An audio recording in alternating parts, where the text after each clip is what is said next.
अस्सलाम वालेकुम रहमतुल्लाह। दोस्तों कहिड़ा हाल आहिनि, ख़ुशि आहियो?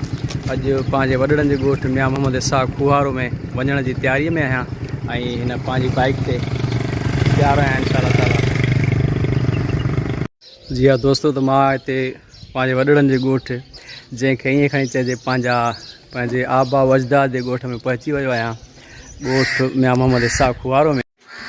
त हीअ जीअं त जामे मस्जिद आहे मुंहिंजे वॾड़नि जी, जंहिंजी तव्हांखे मां ज़ियारत करायां थो। हीअ मस्जिद जो माशाअल्लाह ख़ूबसूरत मंज़र तव्हांजे अॻियां,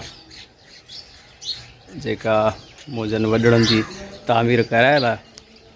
त दोस्तो, हिन मस्जिद शरीफ़ जो ऐं पंहिंजे ख़ानदान जो थोरो मुख़्तसिर तारुफ़ बि तव्हांजे आॾो चवां थो त रखां।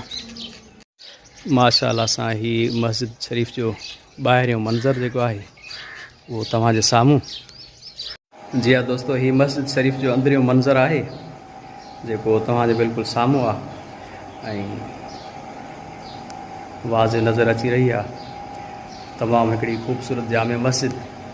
हिन मस्जिद शरीफ़ में मथियां जेको हे आहिनि काठ वारो सिस्टम, जेको वरा वग़ैरह तव्हां ॾिसो था, ऐं पिलर हे सभु उन ई वक़्तु उन ई ज़माने जा आहिनि। अल्लाह साईं जे वलियनि औलिया अल्लाह बुज़ुर्गनि सालिहिन जी हिते इबादत थियल आहे।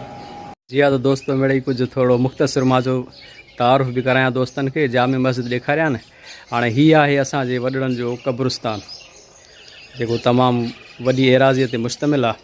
त दोस्तो, जीअं हे शहर बि तमामु हिकिड़ो घणो पुराणो ऐं काफ़ी वॾे अरसे सदियुनि जे खां क़ाइमु आहे हीउ शहर, त हीउ क़ब्रिस्तान बि तमामु घणो पुराणो आहे।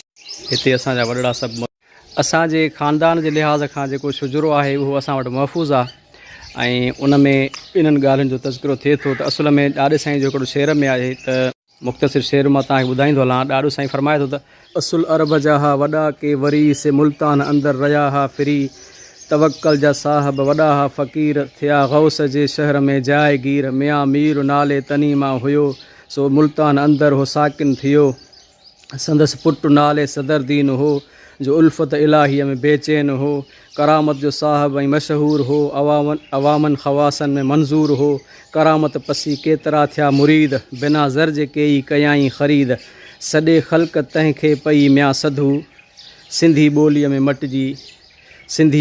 मटिजी थियो सधू, सॼे ख़ल्क़ तंहिंखे पई मियां सधू, थियो सिंधी ॿोलीअ में मटिजी सधू।